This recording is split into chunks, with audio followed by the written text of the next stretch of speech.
Welcome to the Foster Friendly Podcast, where we come together to make a difference in the lives of children in foster care and the families who care for them. Foster Friendly communities are part of a nationwide movement by America's Kids Belong that helps people from all walks of life take action and help kids and families thrive. You'll hear from former foster youth, foster and adoptive parents, social workers, faith and business leaders, and other experts on how to engage in meaningful ways. Our hosts Brian, Travis, and Courtney explore inspiring stories of everyday people making a difference in foster care where they live and work. Hello, welcome to the Foster Friendly Podcast. I'm your host, Brian Mavis, with my amazing co-host. I know how to define that word. When I used intrepid last time, I wasn't so sure. My amazing co-host, Courtney and Travis. And I've decided I'm going to introduce every time my co-host with a new adjective. And so, I like it. Yes. And so my amazing co-host, how are you guys today? Tired. It's bright and early here. So yeah, I'm waking up. That's a common theme. Drinking coffee. Yeah, I've had my. But Brian, yeah, I think you need to go back and define intrepid for if people were listening to this last time. Man. They need to know, what does that mean? Yes, it means brave. And so brave or fearless. And so you guys are both brave and amazing. But I also went to ChatGPT and asked them for about 50 different adjectives that are hard to understand. So those will be coming up. I love it. Very educational. Yes, that's right. Yeah. Our word for the You'll day. be calling us names that we don't know. That's right. Yeah. And some of them may not be positive. So you'll always have to look them up. Well, as long as we both get the same one, because if You one of will. us gets it, okay. Oh, yeah. Well, no, now that's you a whole got nother. a new idea. Yes. Oh, well, I'm glad we're laughing because today our theme is around play and fun and, humor, how to use that as a tool in parenting. And so before we get talking about how to apply it right away, I'd love to hear you guys, your own experiences growing up. When you were kids, did your parents, were they fun parents? Did they play with you? Were they fun? Yeah. Like, okay. Remember our generation of growing up? Oh, yeah. man. It was like, yeah, I mean, my dad's parents were even worse. So. And sorry, parents, if you're listening to this podcast. Yeah. That's funny. Yeah. They didn't know that fun was supposed to be part of parenting job description. So, All right. Youngest first. Courtney, you're a little younger, I think, than me. So go for it. Okay, so funny, I was thinking about this, and my mom, I was thinking, what if my mom listens to this? I really want to honor her. But true story is my mother-in-law has a gift of play. Like, she comes to our home and she will sit and play for hours with the kids without wearing out, without letting it get exhausted. She can just sit and play. And my mom, one time she was over and she was kind of watching and she's like, wow, like, I'm kind of jealous of that grandma because I don't have that gift. mm-hmm. And it was funny, we started talking a little bit about growing up, and it's like, no, my parents really didn't play with us. It was kind of, I had two brothers. We weren't left alone. My mom stayed at home a lot of the times, but it was, you guys go play with each other. And my mom and dad didn't engage with us in that way. Didn't mean we didn't have a fun household. Didn't mean that we didn't connect with them, but it just, the playing together was not something that we did as children that I remember really at all. Okay. So you're not going to have much to contribute today. That's good to know. All right. Thanks, Mom. Yeah. Hope you're listening. All right. Okay, Travis, what about you? Well, on the North Dakota farm, sounds like yeah. lots of Well, playtime. the funny thing is we're both from North Dakota, me and Courtney, so different parts of the state. But yeah, so yes, on the farm, I can look back and say our family did play a lot of volleyball. There wasn't a lot going on out in the plains, so I remember volleyball. And I do remember, as hard as it was farming, and I was driving, grain trucks and things at like 12. I feel like, so I was like, I feel like my childhood kind of got robbed to farming. But I do remember my dad being real playful at times, and I remember distinctly being younger, and he did this thing where laid on his back, and then to get a ride up to the top, laying on his feet flat, had to sniff the feet. So what, and then the higher you go, right? And so like that was a kind of a traumatic thing too, but it was a playful, he had a goofy sense of humor. So it was just like, yeah, sniff dad's feet for the ride up high. Man. Oh, goodness. Yeah. All right. Okay. This ought to be a pretty dysfunctional podcast. What about you? Well, I grew up in a family that valued work. And so my dad owned a construction company. And so when I was 6 years old, he started a construction company called Mavis and Sons. So I was his first employee at 6 years old. So, and so spent the summers working. But I also, he was my parents have great parents. My dad was very intentional about, he was a soccer coach, knew nothing about soccer, my little league coach. And then he got me into scouts, and he was active in that as well. So our play was very organized. It was around and so I wouldn't say he's a funny guy.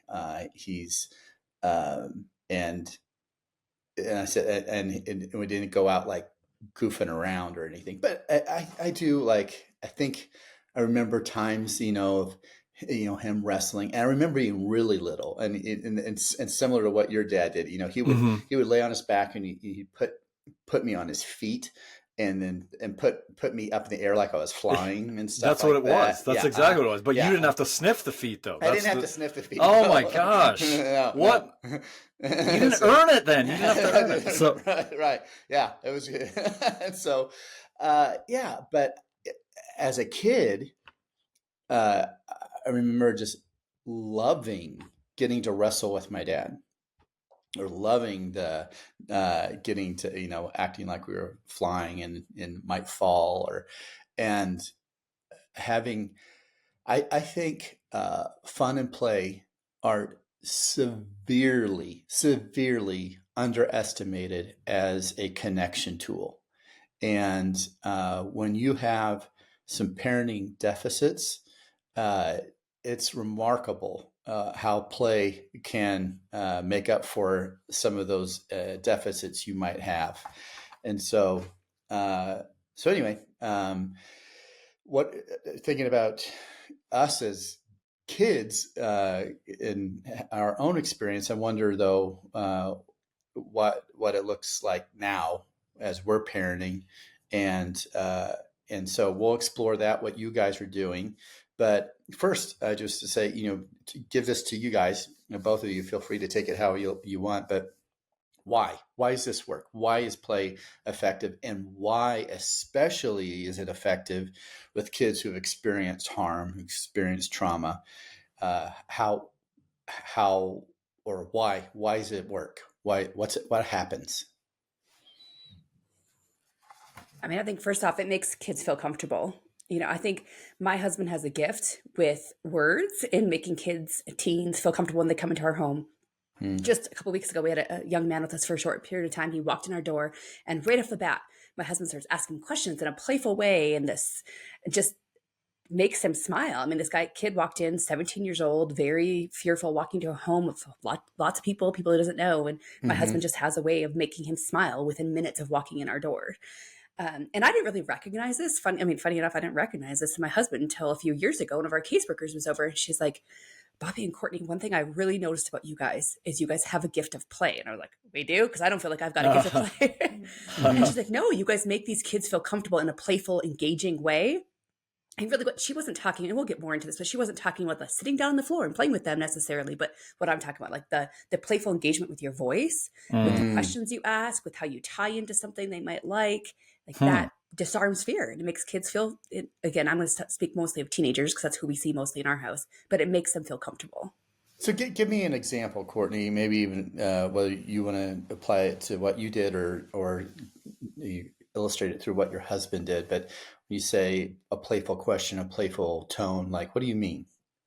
Yeah, so a teenage boy walks into our house, first meeting him, and he's got headphones on his head, which is common these days, right? And my husband's like, Yeah. "Wow, can you even hear what I'm saying right now?" Joking around with that, and he's like, "Oh, I didn't think you were listening," and just totally being Yeah. playful with him. And then the guy's like, "Oh, this guy's kind of being funny," and Uh-huh. and then what kind of Mhm. music do you like to listen to? And then you tie it into their likes, and oh, you like rap? Well, Mm. I hate rap, but we'll play it in our house to make you feel comfortable, and Yeah. just Yeah. again, it's that comfort, and it doesn't sound like play. Like when I say that out loud, that doesn't sound like play, but it really is. It's that engaging, disarming fear mentality of it's not all serious. Yeah, because it is such a heavy moment. I mean, here you go in this example you're giving of a child now coming in, a youth coming into your house and the reason they're there is bad circumstances, and so it could feel like, okay, this is heavy, this is dark. The people I'm coming into, they're going to set the ground rules. It's going to be all serious, and and then they're greeted with a lightness. Yeah, I think that it all of a sudden they're like, oh, I don't have to protect my heart as much as I thought I might have to. Mhm. Yeah, yeah, definitely. Travis, what would you say is why is humor such an important and playfulness an important tool to have? Well, like Courtney already said, like it instantly is a connector. I think both things, play and humor, help us regulate. There's all kinds of studies around the brain and how, just the release of hormones, dopamine, serotonin, those type, feel good hormones are happening. And I mean, I love the example with, your husband, Bobby, of where you have this kind of, could be an intimidating transition time and coming in and wondering what's this person like, and to immediately for him to sort of like, I'm going to be playful and jokey, and that's going to be our first entrance into our relationship. And you can kind of, as a kid, feel like, okay, he's safe, they're safe, but also like they don't take themselves too seriously. Like, I think that is, I love how you open the podcast, Brian, because I do think those types of things are underrated things that are amazing tools. Training is important, all that stuff, but some of that stuff is like huge. So, And just also noticing a lot of these kids can't pick up on sarcasm, yeah. or like, Yeah. oh, is this person joking? I don't know this person. That's true. And so That's he does true. also, he'll just nudge him on the shoulder, like a light little, like, Mhm. oh, I'm just joking, or, and then he laughs, and then the kid starts laughing. But pointing that out as well, that often we need to say, like, I'm joking right now, or that was a joke. Yep. Because they might not catch it. Yeah.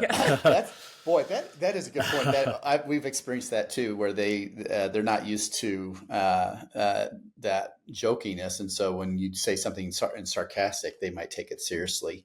So that's a really good point, Travis. When you were talking about just how laugh and humor and play hits off some positive chemical reactions, and so.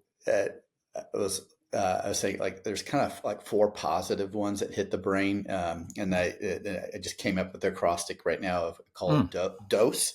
So you increase the dosage, and so the dose would be dopamine, oxycontin, serotonin, and then I couldn't remember the E. I was like, "There's an E." I said, "It's not estrogen." We don't need more of that. We don't need more of that. Endorphins. Endorphins. And so just realizing that, doing that, you can almost sometimes actually see the physical effect that when you get a kid from scared or sad to feeling light and laughing, that you're just like, man, you can virtually see the chemicals hitting their brains and then changing them all together. Okay, so can you guys think of your own experience? You both have huge parenting experiences to draw from. Think of an example where play helped you break through a barrier. For me, I'm thinking back to two quick examples. One is not foster care involved. It was a mission trip to Honduras, and which you've been, I think, as well. Yeah. And I still, it's like frozen in my mind at this moment of getting there, and soccer, or what they call it, football, internationally, but was an absolute connecting thing. It was just like, because I didn't know Spanish hardly. So it was just like, but with the village kids and like even adults are coming out and just kicking the ball to each other and just sharing it. It was like this, like, it was a way of communication. I have no other way to like, but you're just sort of open, inviting that. And that was so that cross language barriers. And then I would say back to our experience fostering, and mine primarily comes from a group home, was that of course we were having lots of placements. Kids are coming in and maybe shorter stays and even some foster homes. And so kind of back to what Courtney's saying, the transitions, I remember a lot of times where a kid coming in again, who are these people? I'm scared, that kind of deal. And just kind of quickly trying to find out, hey, what are you into? And like kind of getting a feel for like, oh, it's skateboarding, it's football, it's whatever. And then trying to quickly sort of, hey, let's go toss the ball. Let's go play basketball. And kind of immediately starting with play. We had kind of elementary or young middle schoolers. So like that was easy. So I just remember with placement transitions, trying to quickly play. Yep. Yeah, you did stuff with the bicycles too as well. Yeah, exactly. Yeah. With mountain biking. And so like we did a lot of like fixing and riding bikes, and those are big things. So yeah. Courtney, what about you? Yeah, I immediately go back to our most recent long-term placement. This young man was a therapeutic placement and had a lot of mental health things going on, and was just very easily set off and had high emotions. He was 14, but he loved board games, and I love board games. And so, and not in like I'm trying to convince him to do something, but it was like our connecting point, and it was the only thing we really found of getting him to do something, like to do his chores or to settle down. Like he would often have these really big emotions, and he'd go downstairs by himself to his room, which that was his safe place, right? That's fine. And he would come up afterwards and he would say, "Can we play a board game?" And we'd sit down, and I taught him from the very beginning, like, unless there's an absolute reason why I cannot play a game with you, I will play a game with you every evening, unless there's a solid reason that I can't. And so he'd come up because he would know that was my rule. Like, if you ask, I'm going to say yes. And we would sit down and we'd start playing a board game. And I would ask him, like, do you want me to play safe or do you want me to play hard? And in other words, like, do you want me to let you win? And sometimes, and he knew what I meant by that. And he, again, because of his high emotions, sometimes it was, will you let me win tonight? Or sometimes it was like, no, like I want game on. And he was very smart. So it really was game on most of the time anyways. But like we would sit down and we'd play a board game, and then it would be, we'd be 15 minutes in and he'd be like, do you know what really set me off today? And then he would start talking.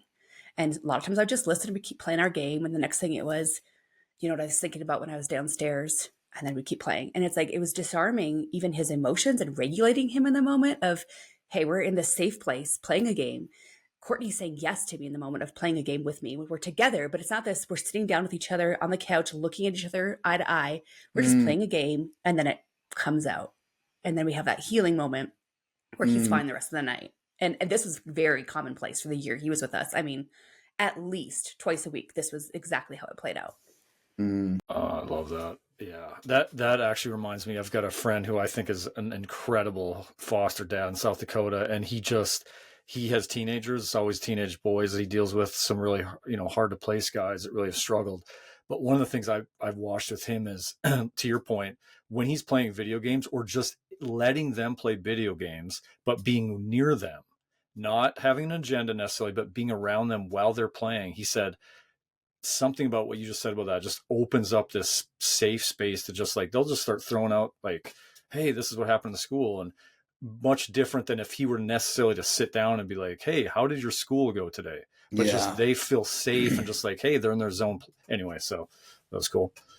No, I love that you guys drew that out, because, I was just thinking of like, okay, play for its own sake is good, but that you're both now saying, hey, this is also a moment that creates a safe space to share things that may not feel safe to share otherwise. And, if you asked about their school without that context of play around it, they could shut down, they could see it as a threat. And so it's, like I said, I think play just by itself, even if you don't have a conversation, super valuable.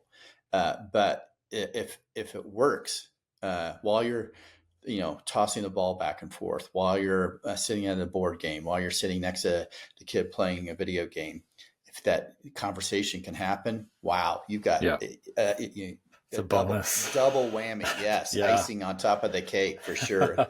Wow.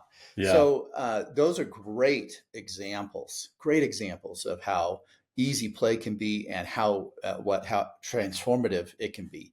So we're also talking about humor. And so there's some people who are like, I'm not like a playful kind of person, but I'm kind of funny. And so and you talked about that a little bit, Courtney, with Bobby, and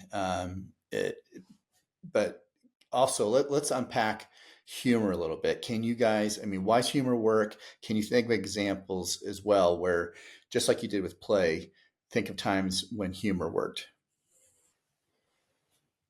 Yeah, it's funny. We were watching home videos the other night. My kids like to do this every once in a while. We'll go on, we say we use Dropbox. We go on Dropbox and we just go through videos after video after video. And our two youngest were adopted 3 years ago now. And when they first came to our house, so the one was 10 days old, the other one was 2. And our 2-year-old, who's now 7, had a hard time connecting. And we were watching these home videos. And when I watch these videos and I watch the humor that my kids were trying to install in them, like, throwing a ball and dropping it or letting it hit them and then be like, ow, and making loud noises. And as we're watching these videos, the youngest one, who came at 10 days old, as she grew older, in all these videos, you're watching her laugh and laugh and laugh. And my kids are doing things on purpose to make her laugh. And then we're in the background, everybody's laughing. And it was so fascinating. I didn't really think about it. Again, I knew this podcast was coming up, and I start watching my son, who came to us at 2. He's now 7. And I watch him over these home videos. Like those first couple of years, we were trying to be humorous. We were trying to get him to laugh. We were trying to pull that in. And it was like a blink. Like his face was not laughing. It was not connecting. And then I start seeing at 4 years old, he's starting to laugh when my kids are doing funny things to try to bring humor in. And now at 7, he walks around laughing his head off and thinks my kids and us were hilarious, And it just really resonated with me to see that transition and how far we've come and being able to recognize that, but also knowing like, if it's not there right now, if they're not recognizing the humor, if they're not laughing alongside you, just keep at it. Like keep working on these kids because it might take time.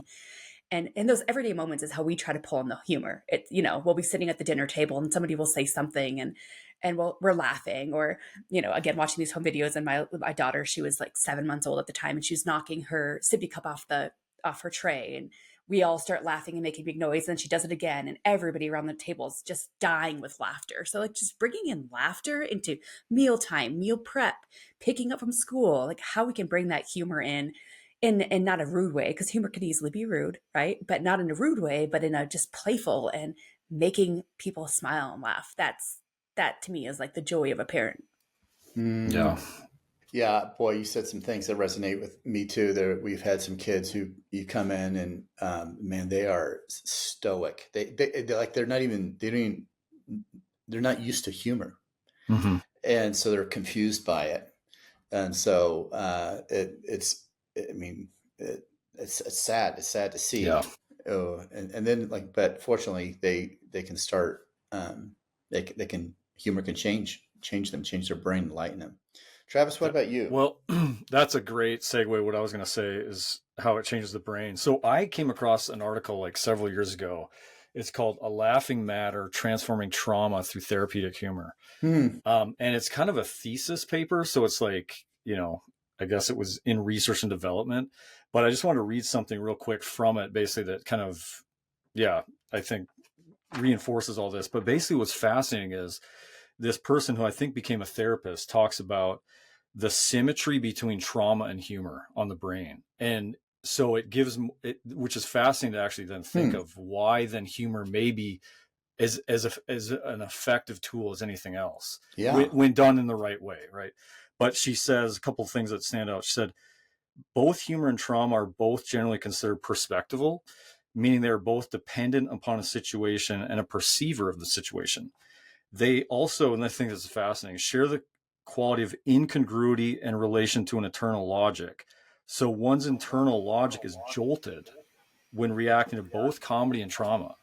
So that element of being taken by surprise, that happens, destructively in trauma, And then we think of like great comedy, it's the shift of a joke, the surprise, like that's what makes it funny. Like you're going one way and then all of a sudden, and so anyway, she kind of, it's a whole, I'm not even getting the rest of it, but No, it's interesting even how humor is referred to as a punch line. There's a punch. Yeah, that's good. Yeah, I never thought of that. And then it's just said that both of them cause a sudden shift within the perceiver. And then, so while trauma creates rigidity, anxiety, isolation, and cognitive dysregulation, she says humor creates expansion, openness, creativity, and social connections. So it's as if sort of these symmetrical things. Anyway, I just thought that's so fascinating. That is fascinating. Wow. It's the yin to the trauma's yang, I guess. Yeah.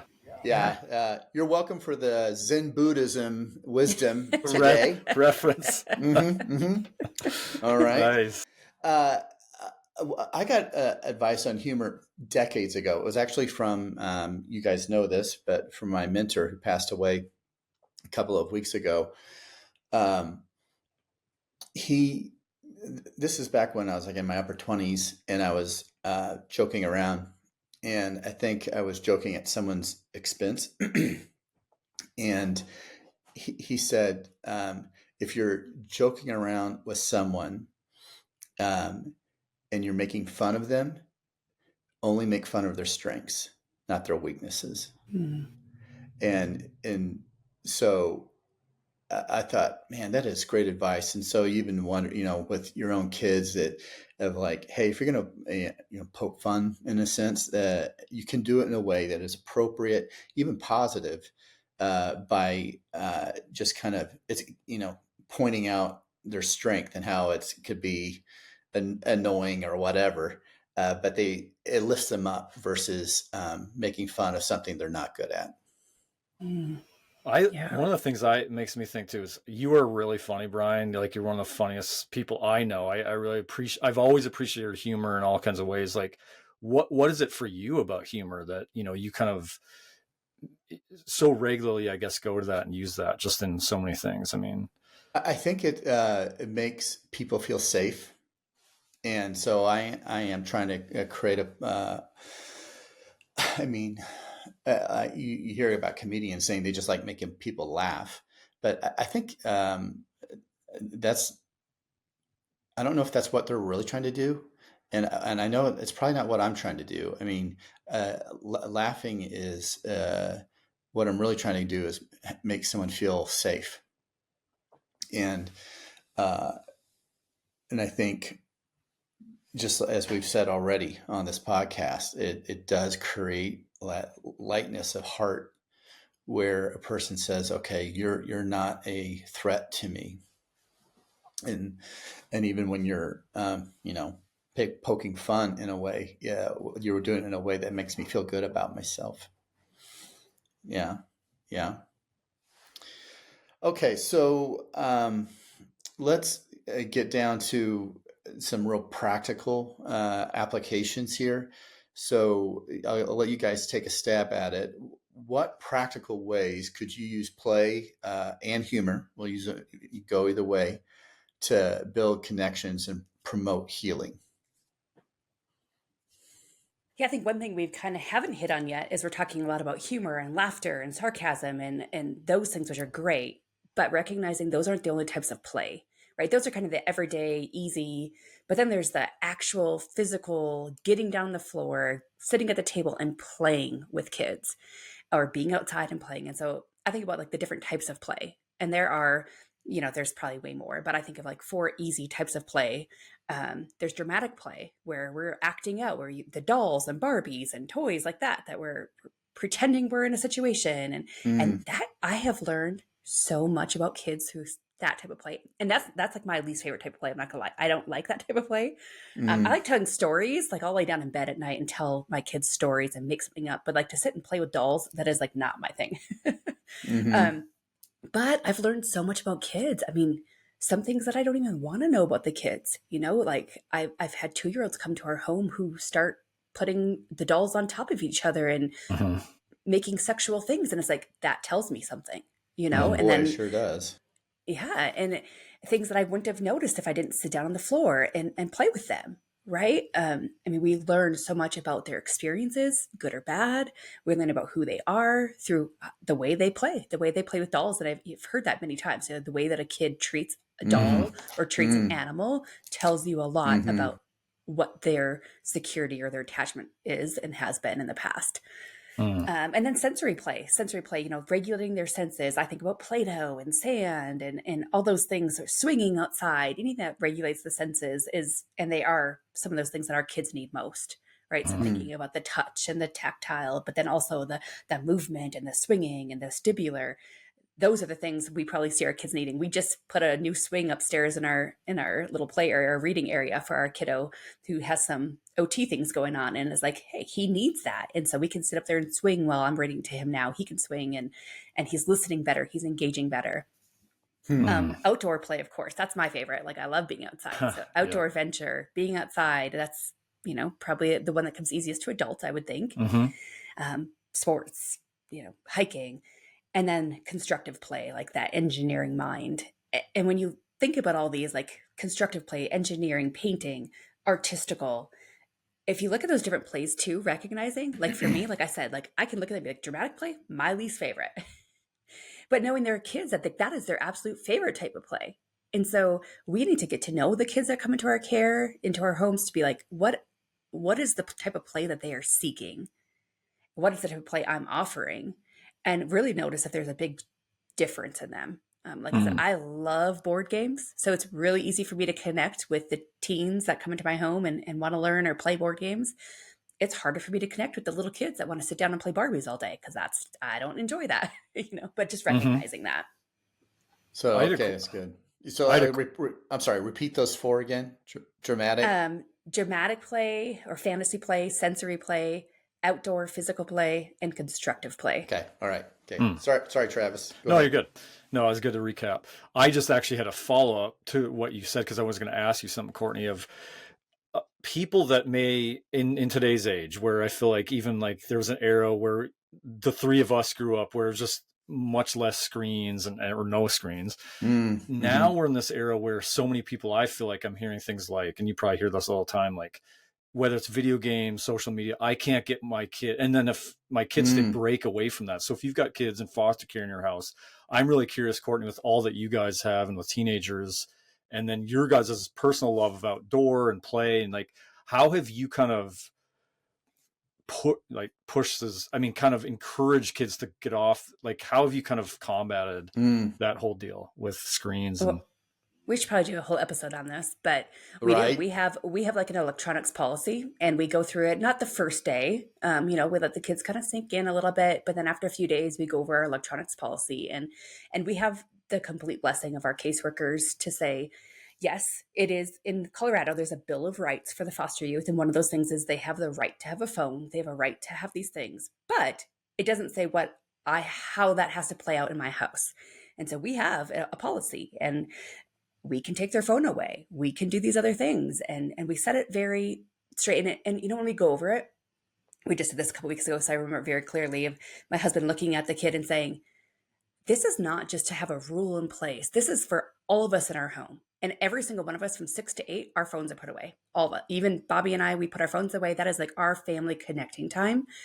And we expect that from anybody that's in our home. And this is why. This is what we want from you. Like, we really want to form a relationship with you. We want to get to know you. And we can't do that if you're sitting on a phone all day. Like, you know, and then we might play a board game. We might go outside and play basketball. We might do something. They don't have to do those things with us, but they're not on their phones. So oftentimes they will just jump in.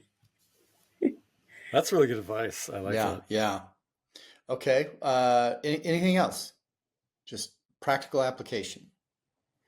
I would just add to that, like, your common interests, find out what those things are, talk about that type of thing. I would also say to the men out there, I think that especially with, well, not just boys, but girls and boys, kids really do look up to the things that parents are into. And I can think of men, especially, that when we think of, well, I don't feel like I'm bringing anything. My wife is the expert in all the behaviors or all the stuff. And, you know, kind of that can be a stereotypical thing of like, I guess I'm just here. I'm trying to find out my place. But I've kind of seen where kids really do love to see what you're into. And I think that you can also really invite them into and realize, like, even if that didn't start as a common interest, it's just amazing how much they want to gravitate to the things you're into. So if it's, even like repairing a car or, whatever, I mean, your hobbies, that those really can align, and hopefully you create new ones together. But I just have seen that too. Like in my experience, I've said this before, but a lot of these kids had never mountain biked that I worked with. And then to then also be working on mountain bikes and fixing and repairing, it was just amazing to see how much they got excited about that, because I did. Yes. And yeah. I love that, Travis, that so many of these kids, like, what are they into? It's like, well, they don't have that many experiences. They haven't been shown how to play with. And so that if you're looking for a common interest, you may not find one. So they need to discover your interest. That's so good. So yeah, guys and gals, it applies to both, but like you said, Travis, sometimes guys feel like they don't have as much to contribute. Invite these kids into the things that you love, and see how that goes. All right. Anything else? I was just thinking, like, back to our initial question at the very beginning. It's funny how when we asked that question about us growing up, I naturally thought about my mom, and you two both naturally thought about your fathers. And it's just, it's funny to think about. Like, my dad probably was more playful than my mom, but naturally I'm thinking more of my lens as a mom now, and that's probably why I was thinking about my mom and what she did. And you guys, I'm guessing that's probably the same thing. Like, who am I as a father? What was my father like? And so, I mean, maybe, I guess, pay attention to that too. If you have these kids in your life, is it a boy or a girl? And if you're bringing in boys into your family, then the father, the foster parent, may need to step up more than he might traditionally do so if it were a girl that was in there. I'd also say that my own experience, and I can't imagine it hasn't been the same for you guys as well. I guess, Courtney, you've at least alluded to it a little bit, is our own biological children. Sometimes they can play and connect better to the kids through play than the parents can. And so keep in mind what a huge asset your own kids can be when they're like, what role can we play in being a foster family? It's like, just play with the kids. And that can be huge for them. And I love that you bring that up. It is so, we talk about that a lot. But I will say, going back to at the beginning when I said my mom didn't play much, and it was like, hey, you siblings go play with each other, and we did. And we had an amazing childhood. We lived out of town, and we just had adventure after adventure, and had great brothers that we did a lot together. But I don't ever want my kids to feel like I can't do that as well. And these kids coming to my home, that I can't play with them. And I do feel that way. And I catch myself in that. Like, hey, you guys go play. Mom's got to get this done. Then we do dinner, and then you guys go play, and then this. And it's like, it's always them versus me sitting down and doing it. And, I've tried to get really good. My 5-year-old, she just asks for it. The other kids, sometimes they just fall into that routine of like, mom's busy, dad's busy, where she will ask for it. I can almost guarantee we're going to get off this podcast, and I'm going to go out, and she's going to say, hey, mom, will you play with me? Hey, mom, will you do this with me? And to just say yes, to be able to be like, yes, I have 15 minutes, even if it's 15 minutes. And sometimes even just setting that timer to be like, hey, I can play with you for 15 minutes. Here's our timer. Then I have to go back to work. And it's a balance for a lot of us that work from home as well. I'm at home, my kids are in the next room, and then they want my attention, but I have work to get done. But just being able to say yes to them, I mean, it tells them so much about where your heart is, where your connection is, and makes them feel so happy. I mean, they want that. They're seeking that. And I don't want my kids to grow up. And again, my mom was wonderful, but I don't want them to grow up and be like, my mom never played with us. Oh, man, I just want to add to that, of like, that makes me so happy to hear that, because it's one of my favorite quotes is by Kurt Vonnegut, when he says, enjoy the little things in life, because someday you'll look back and realize they were the big things. And what I love about what you just said is that exact thing.